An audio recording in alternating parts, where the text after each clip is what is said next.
I'll give her mother my job, Millionaire mocked. Till black girl spoke Chinese. The glass walls of Whitman Enterprises shimmer under the morning sun, reflecting a skyline built on power. Inside, silence grips the boardroom like static before a storm.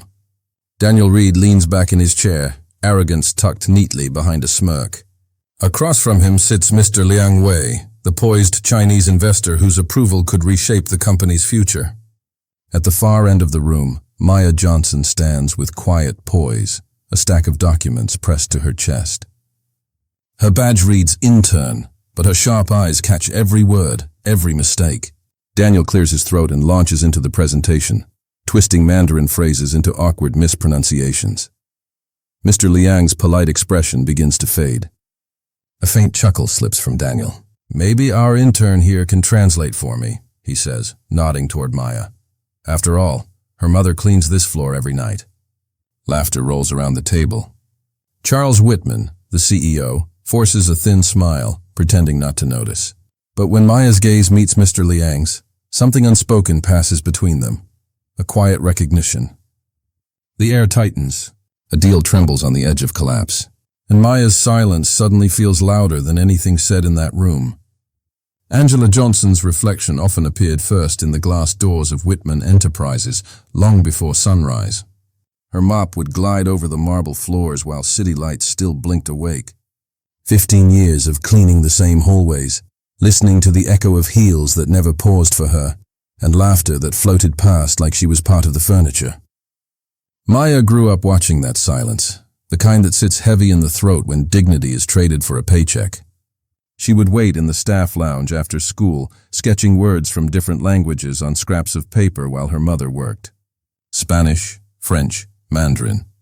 Each phrase felt like a key to another world, one far from the smell of bleach and the sound of orders barked down hallways.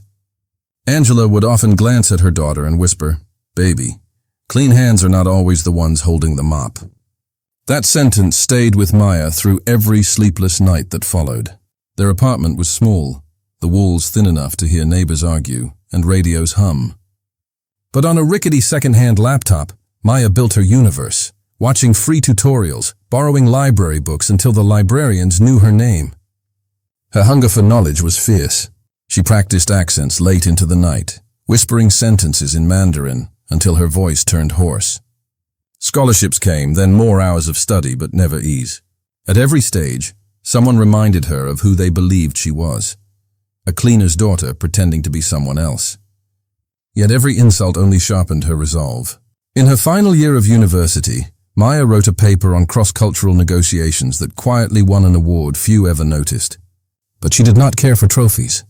She wanted access, to sit in the very rooms where people like Daniel Reed spoke with authority and believed themselves untouchable. When she finally joined Whitman Enterprises as an intern, Angela had cried quietly in the kitchen. "I have mopped that building for years," she said. "Now you walk in through the front doors." Maya promised she would make it count. But inside Whitman Enterprises, reality struck fast. Daniel Reed, perfectly tailored, eternally condescending, made sure her presence felt like a favor. He called her the diversity project behind her back and assigned her meaningless errands. Meetings passed her by like locked doors. She would print reports, refill water, and listen from the corners. Still, her mind was never idle. She absorbed everything. The tone executives used with foreign clients, the way contracts shifted before signatures, the cultural nuances that went unnoticed. And when talk of the Chinese investment surfaced, Maya saw patterns others ignored. Mistranslated terms, phrases that would offend rather than impress. Night after night, she pored over documents under a single lamp. Angela would return from her cleaning shift, shoes damp, and place a cup of coffee beside her daughter. "They might not see your worth now," she would say softly, "but one day they will have no choice." That promise became a rhythm in Maya's chest. Every page she studied, every correction she made in silence, was a quiet act of defiance. And now, standing once again in the boardroom, the same floor her mother still cleaned every night, Maya feels the weight of all those hours pressing against her ribs. Across the table, Daniel smirks, unaware that the very language he twisted for show is the one Maya knows by heart. The moment has not arrived yet, but it is close. She can feel it rising like a storm behind glass. The boardroom's polished silence starts to crack. Mr. Liang Wei sits upright, his calm face now marked by faint irritation. Each passing second feels heavier, each misplaced word slicing through the air like glass. Daniel Reed, still trying to mask his unease, taps the laser pointer against the screen and forces a smile. "I am sure these are minor translation issues," he says, chuckling as if charm could erase insult. "You know how languages can twist things around." Mr. Liang leans slightly toward his interpreter and murmurs something in Mandarin, his tone sharp but restrained. The interpreter's face tightens. Daniel mistakes the whisper for approval and keeps talking, faster, louder, more desperate. "At Whitman Enterprises, we value efficiency. I assure you, Mr. Liang, we will not let communication slow down progress." Maya's fingers tighten around the stack of documents. She has read this contract enough times to know exactly what Daniel just got wrong. His explanation completely reverses a core clause, one that defines who will bear responsibility for delivery penalties. If left uncorrected, Whitman Enterprises could lose millions. Charles Whitman senses the investor's discomfort and shoots Daniel a warning glance. "Fix it," his eyes seem to say. But Daniel does not fix anything. He adjusts his tie, turns his frustration toward Maya, and mutters loudly, "Maybe if someone had double-checked the translation sheets, we would not be in this mess."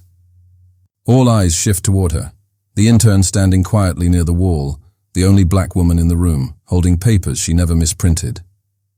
Maya feels her heartbeat echo against the glass walls. For a moment she wants to stay silent. After all, this is not her place. But then she remembers the nights her mother worked downstairs, the mop, the whispers, the way people walked past without seeing her. No, this is her moment. Daniel waves the contract dismissively. "You have no idea what this says, do you?" He sneers. It is in Mandarin. Her voice cuts through the room like a calm wind before a storm. "That clause you just mentioned," she says slowly. "It does not say what you think it does." The laughter that follows is nervous, uneven. Daniel leans back with mock amusement. "And how would you know, Maya?" Maya does not look at him. Instead, she meets Mr. Liang's eyes and begins to speak in flawless Mandarin, clear, respectful, and precise. The interpreter's hands freeze mid-air. Every head in the room turns toward her. Mr. Liang blinks, his expression shifting from surprise to curiosity. Maya continues, explaining the real meaning of the clause. Her tone is measured, but her confidence carries weight. "This section," she says in English now, "transfers the penalty responsibility to Whitman Enterprises. If the translation remains as it is, we would be legally bound to absorb all losses." Mr. Liang nods slowly, visibly impressed. "That is correct," he says, his English calm but firm. "It seems someone here understands my language better than your team." Daniel's smirk falters. His fingers twitch around the laser pointer, searching for control that no longer exists. Charles leans forward, intrigued, his earlier frustration replaced with interest. "Maya," he says cautiously, "are you fluent in Mandarin?" Maya glances at him. "I studied languages as part of my degree," she replies simply. The silence that follows is electric. Daniel clears his throat, his voice brittle. "That was a lucky guess." Mr. Liang's interpreter smiles faintly. "It was not luck," he says quietly. "She spoke perfectly." Something shifts in the air. A line crossed, a balance reversed. The quiet intern has just rewritten the power dynamic of the entire room. For the first time, Daniel has no words. Charles looks between them, realization dawning that the deal he was about to lose might have just been saved. Not by his senior executive, but by the intern everyone ignored. Maya does not smile. She only straightens the stack of documents in her hands, her calm eyes steady. The storm has begun to turn, and she is standing right in its center. Daniel's forced smile begins to fade. The air inside the boardroom feels heavy, almost brittle. He laughs nervously, his voice echoing off the glass walls. "She must have memorized a few lines from Google Translate," he says, trying to sound confident. "This is a business deal, not a language class." Maya says nothing at first. Her hands rest quietly on the stack of documents, her expression calm and unreadable. Then in a clear and steady tone, she points to the screen. "If that is true, then how do you explain this section?" She begins to highlight another part of the contract, one that reverses the payment structure entirely. This clause, she explains, should say that the payment is due upon delivery. But your translation says payment after delivery. It changes the entire timeline of the deal. Mr. Liang leans forward, his sharp eyes following every word. He nods slowly, confirming she is correct. Murmurs ripple around the table.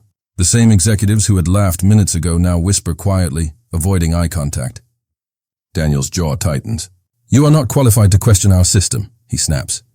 But Maya continues undeterred. She flips another page.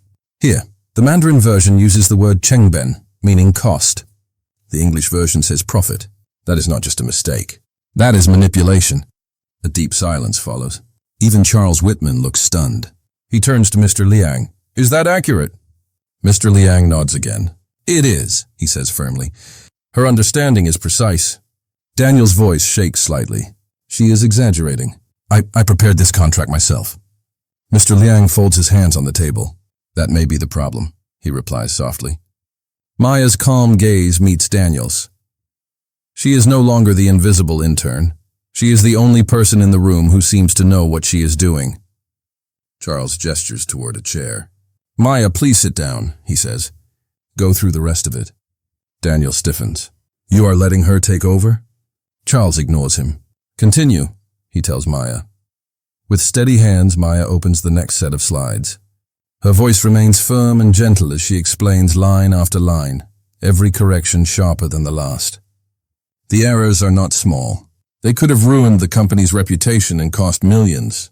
Each revelation feels like a quiet storm hitting the room. The executives shift uncomfortably. Their confidence begins to crumble. Daniel's face grows red. She is just a janitor's daughter, he blurts out, his voice cracking. She has no authority here. Mr. Liang's chair slides slightly back as he turns toward Daniel. His voice is calm but carries weight.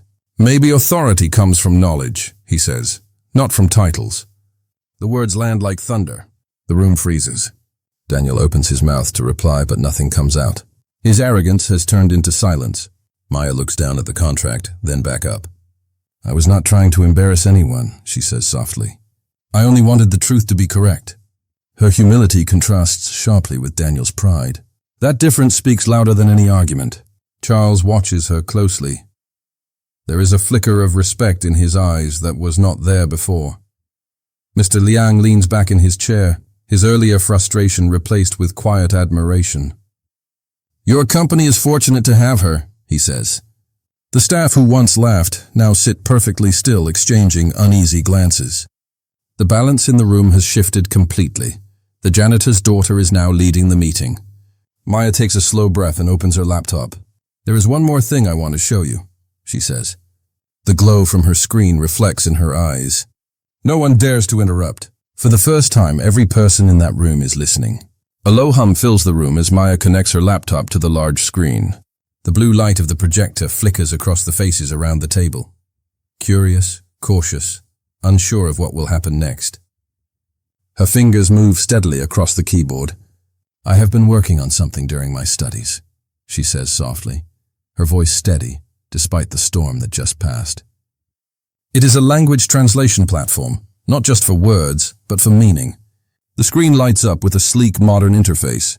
Soft Mandarin characters appear beside English text, shifting smoothly between tones and interpretations. It analyzes tone, symbolism, and cultural intent, Maya continues. So when two sides speak, neither loses respect or understanding in translation. The room is silent. Every pair of eyes is locked on the screen. Mr. Liang leans forward, his curiosity piqued. Show me, he says. Maya nods and types a phrase in Mandarin. Shui de hao ma? The software translates it instantly, but not as the usual, did you sleep well? Instead, it displays a polite expression of concern often used before a formal discussion. Mr. Liang smiles faintly, impressed. It captures tone, he murmurs. He then speaks another line, something long and complex about partnership and trust. Within seconds, the app interprets the full meaning with precision. No awkward phrasing, no cultural loss. Daniel shifts in his seat, color draining from his face. His smirk has vanished. Maya's calm voice fills the space once more. Language is not just about words. It is about intention. I built this so that businesses like ours can communicate without arrogance or error. Mr. Liang nods, his expression thoughtful. You understand what many executives never learn, he says. Respect travels faster than profit. Charles Whitman leans back in his chair, stunned. He has managed hundreds of deals, but he has never seen a meeting turn like this. The intern he barely noticed is now holding the attention of a multi-million-dollar investor. Daniel clears his throat, forcing a laugh. It is just a student project, he mutters weakly. We can... Mr. Liang cuts him off with a sharp glance. It is not just a project, he says. It is innovation built from observation, something your team clearly lacks. Then he turns to Charles. This young woman, he says firmly, understands our culture better than your managers do. The statement hits like a thunderclap. The executives around the table exchange uneasy glances. Daniel tries to defend himself. You cannot be serious. She is an intern. Mr. Liang raises a hand, silencing him. His next words are calm but final. I will sign this contract, he says, only if she represents Whitman Enterprises from now on. Gasps ripple through the room. Charles's eyes widen. He looks at Maya, the young woman who moments ago stood ignored in the corner, and then at the investor who holds the company's future. Slowly, he nods. Then that is exactly what will happen, he says quietly. Daniel rises abruptly, his voice trembling with disbelief. You cannot replace me over... Charles cuts him off sharply. Pack your things, Daniel. You are done here. The silence that follows feels like justice long delayed.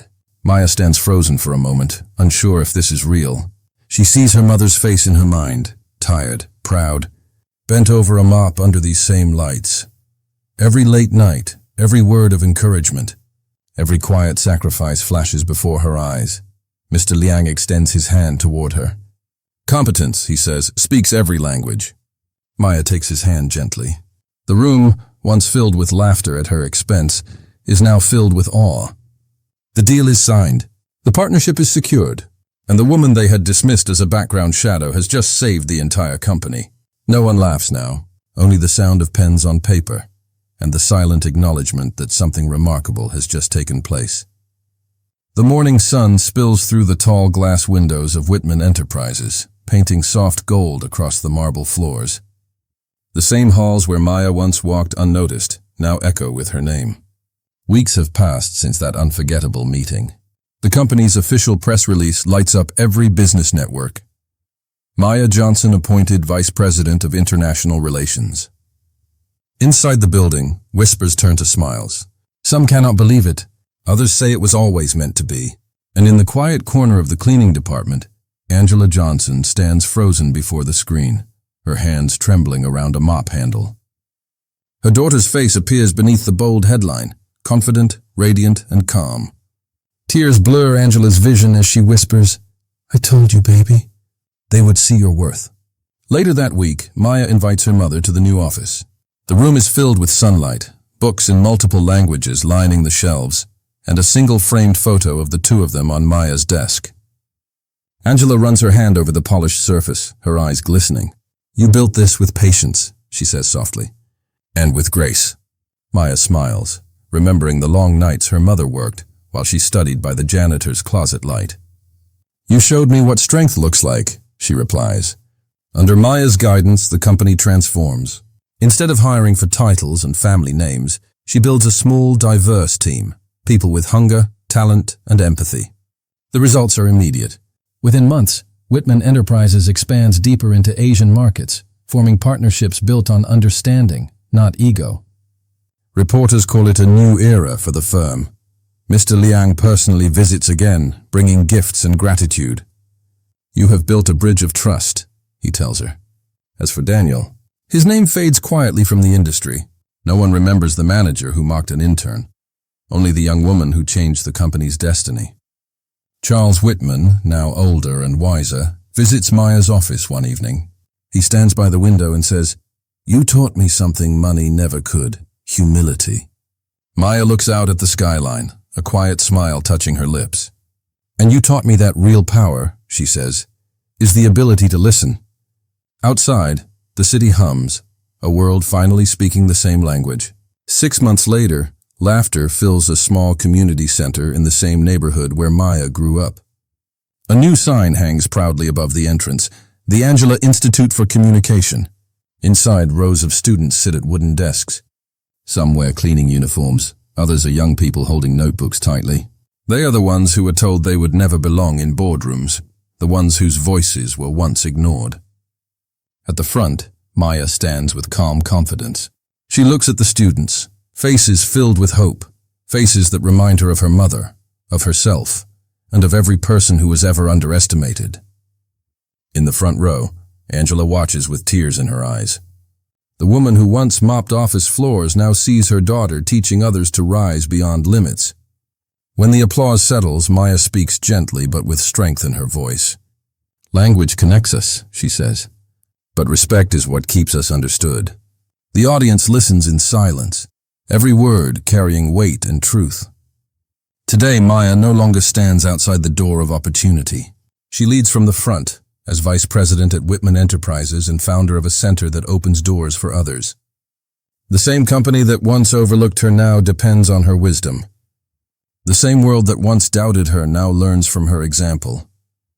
Her journey has come full circle, from the daughter of a cleaner to a leader who speaks for the unseen.